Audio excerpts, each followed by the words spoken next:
തൈക്കാട് ശാസ്താക്ഷേത്രത്തിന് സമീപം നഗരത്തിലെ ഒരു പ്രമുഖ ഹയർ സെക്കൻഡറി സ്കൂളിലെ വിദ്യാർത്ഥികൾ തമ്മിൽ ഫുട്ബോൾ കളിയുമായി ബന്ധപ്പെട്ടുണ്ടായ തർക്കം പറഞ്ഞു തീർക്കുന്നതിനിടെയാണ് ചെങ്കൽച്ചോളയിൽ നിന്നെത്തിയ അലൻ എന്ന 19-കാരന് നേരെ അപ്രതീക്ഷിതമായി 5-അംഗ സംഘത്തിന്റെ ക്രൂരമായ അക്രമമുണ്ടായത്.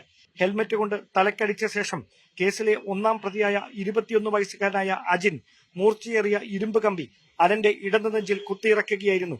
ഹൃദയത്തിലേറ്റ ആഴത്തിലുള്ള മുറിവാണ് അലന്റെ ജീവൻ അപഹരിച്ചത്. കൃത്യത്തിന് ശേഷം ഒളിവിൽ പോയ കേസിലെ ഒന്നാം പ്രതിയും മ്യൂസിയം പോലീസ് സ്റ്റേഷനിലെ റൌഡി ലിസ്റ്റിൽ ഉൾപ്പെട്ടതുമായ അജിൻ ഉൾപ്പെടെയുള്ള 5 പേർക്ക് വേണ്ടി അന്വേഷണം തുടരുന്നതിനിടെയാണ് പ്രതികൾ നാടകീയമായി വഞ്ചിയൂർ കോടതിയിൽ കീഴടങ്ങിയത്. അക്രമി സംഘത്തിൽ ഉൾപ്പെട്ട അഭിജിത്ത്, കിരൺ, നന്ദു തുടങ്ങിയവരാണ് കോടതിയിൽ പോലീസിന്റെ കണ്ണു വെട്ടിച്ച് കീഴടങ്ങിയ മറ്റ് പ്രതികൾ. കന്റോൺമെന്റ് അസിസ്റ്റന്റ് കമ്മീഷണറുടെ മേൽനോട്ടത്തിൽ പ്രതികളെ കസ്റ്റഡിയിൽ വാങ്ങിയ ശേഷമാകും തെളിവെടുപ്പ് ഉൾപ്പെടെയുള്ള തുടർ നടപടികൾ. Dan Kurian, news 18, Thiruvananthapuram.